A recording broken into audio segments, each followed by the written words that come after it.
members must be able to do meaningful work together without being too impeded by constraints of organizations. In order to have a workable scope, it must be possible for that team to implement their goals. They cannot be too bothered by other organization goals or individual goals. You can't have too many people on the team. The people that you do have on that team should be people that come from a broad enough scope that they have the resources and the capabilities to carry out what that team needs to do.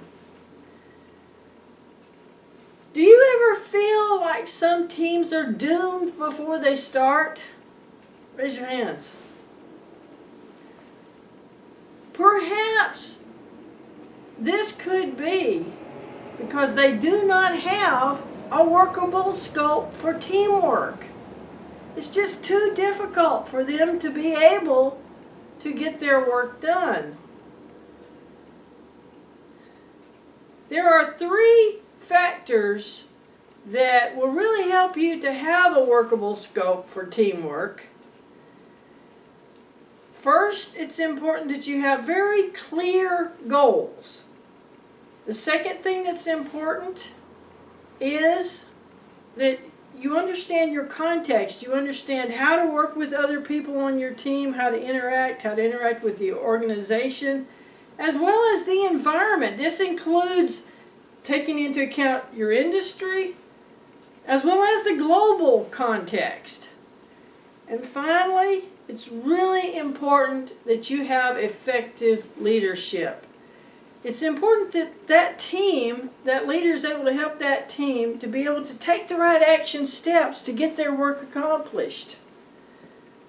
Today I'm going to talk about some key research that was done, and I'm going to give you 2 examples that will illustrate teamwork with a workable scope. And this will show you why this is so important for teamwork.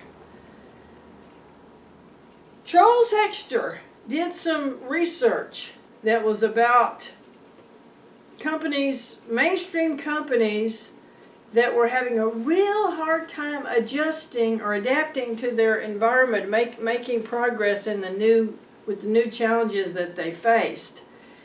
Because of this, they had to get rid of a lot of their middle management.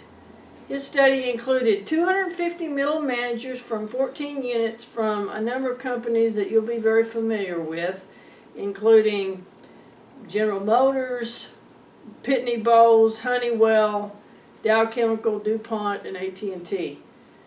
I believe that one key factor in why they were having such a hard time adapting is because they just simply did not pay enough attention to having a workable scope for teamwork. Hexter found that what made the most dramatic difference in how well these companies performed when they faced major change had to do with if the managers were very clear about what business they were in. And that's the first key factor that I mentioned, was having very clear goals, having the right goals. When they were able to do that, they were a lot more likely to perform well. Another thing that was important was the context. When people in the organization understood their organizational strategy and the demands of the environment, they were much more likely to perform well. Finally, where they were really missing leadership. What happened was that in these companies that were very well established, highly stable companies that had a very bureaucratic culture, what would happen is that these companies would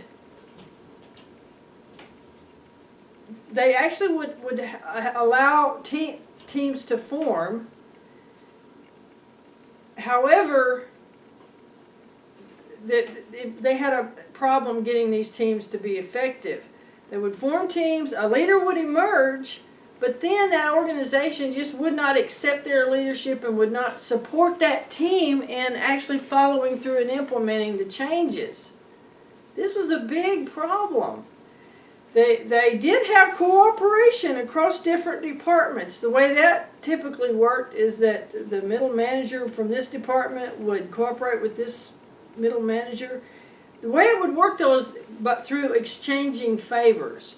This simply did not allow them to have the ability to have enough complex interactions to make it work. There were 4 organizations that did better than the others in Hexer's study, and they were the ones that had shifting teams and they had a constant expectation of change. That became their new norm. They were able to shift their mindset to a mindset that embraced teamwork with a workable scope. My first example is one that you'll be very familiar with. This is all about when IBM came out with their PC. IBM was a very hierarchical and bureaucratic company, and they knew that within IBM, within the company, they were not going to be able to come out with the PC in time to make a difference in the market. They knew they did not have a workable scope internally. At this time, IBM was a $30 billion company, and they decided to subcontract the creation of the operating system out to Microsoft, a $4 million company. So it was a much smaller company. It was through their collaboration that they actually were able to create a workable scope for teamwork. Let's look at this and look at these 3 key factors I mentioned. The first one is having clear goals. Their goals were pretty clear. IBM was going to create the hardware and Microsoft was going to create the software. So that was pretty clear. Now let me talk about the context. In terms of the context, this had both pluses and minuses for Microsoft. In terms of the minuses, it was hard for Microsoft because IBM required that they do their work in a very high level of secrecy. They had to work in a very small room at Microsoft, and IBM would come over and have people check up on them, and they had to make sure that they kept the door closed, and that meant that sometimes with the heat of the equipment and everything that it got up to 100 degrees in there, so it was a tough situation. And another reason that it was the context was very difficult for Microsoft was because IBM had the right to cancel the contract at any time, and IBM had been known to do this with other projects in the past, so this was kind of nerve-wracking for Microsoft. However, on the plus side, in terms of the context for Microsoft, on the plus side, this did have certain huge advantages. Microsoft had 30 of their 100 employees working on this project dedicated to it. IBM had 450 people that worked on helping Microsoft by checking, running their software through certain tests, and also looking for obscure bugs. This would have taken years and years if Microsoft had to do this on their own. So this was a big plus for them. Another plus for Microsoft was that if they pulled this off, if they succeeded, they would have great credibility in the marketplace after working with IBM on this project.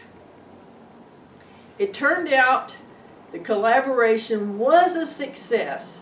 IBM came out with their PC, and of course, as you know, Microsoft was just phenomenally successful, and this helped launch them into really great success. My second example illustrates this point even better.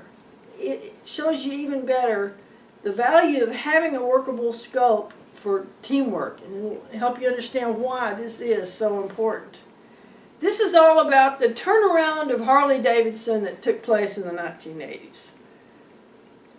Harley-Davidson came into existence in 1903 when two young men built a motorcycle in a woodshed.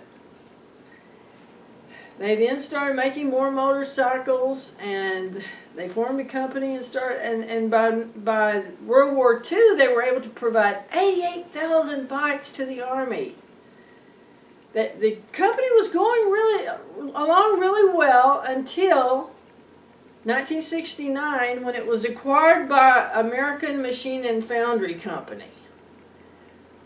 At first this looked like a really good thing for Harley-Davidson because they put $60 million into the Harley-Davidson division. In '69, Harley-Davidson produced 27,000 motorcycles, and by '72 they cranked out 60,000 bikes that came off the assembly line. So they were able to really ramp up their production. The problem was they completely forgot about quality. Quality just went out the window.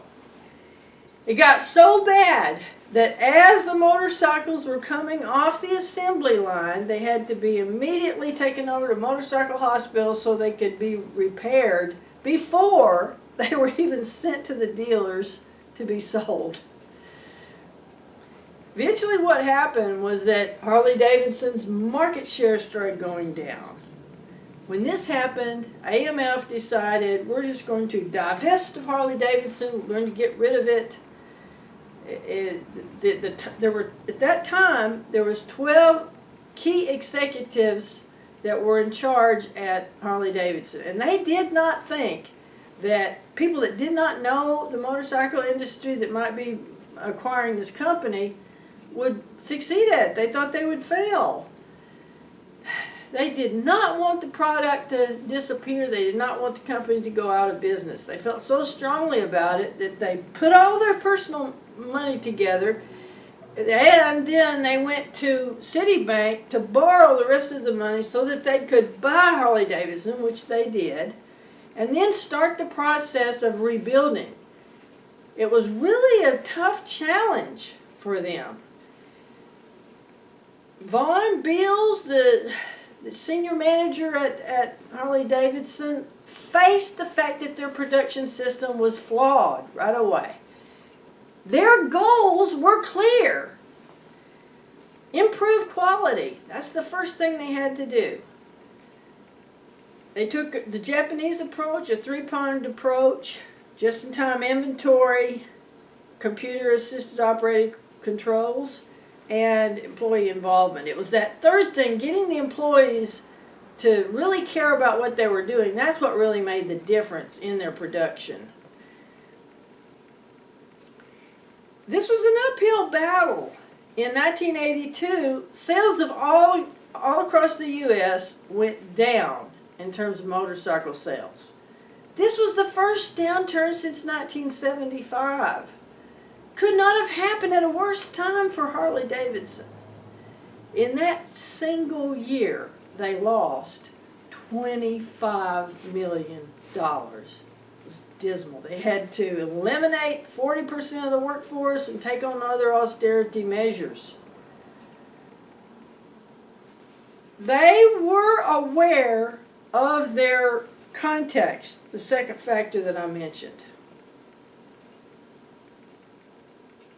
They went to the government and they asked the government to put a temporary tariff on Japanese bikes so it would be easier for them to sell Harley-Davidsons, just to give them a little breathing room so that they could have a chance to make these improvements, because they could see this was going to take some energy to get this to happen. That did help them out. However, it was the third factor that really made the difference in having an effect on Harley-Davidson and making the company better, and that's in terms of leadership. The first thing they did is this top team of 12 execs is that they revamped the manufacturing process. After that, they started looking at their marketing approach. Harley Davidsons were typically being purchased by blue-collar workers. But it was getting harder and harder for blue-collar workers to buy it. It just was very expensive for them, and they couldn't even think about buying Harley's high-end motorcycle. So what they decided to do is target a new niche. They started focusing on white-collar workers, that's professionals and managers. These are people that had far above the national average in terms of their income. They could afford to buy it. And they did. This created a whole new niche. The rich urban bikers, the yuppies, the Rolex riders. It succeeded. Not only that, but they did completely turn Harley Davidson around and make it successful and profitable. Again, I just think it's very fascinating that the same top 12 group team of executives that were not successful under the AMF umbrella, when they got away from them, they were able to be successful because they were able to have teamwork within a workable scope. They had a workable scope. They could get it accomplished. They could do it. Today, I've talked about the importance of having a workable scope for teamwork. There's 3 factors that will help you be able to do this. First, have very clear goals. Second, pay attention to your context. And 3, make sure you have effective leadership. I talked about some research that Charles Hexter did where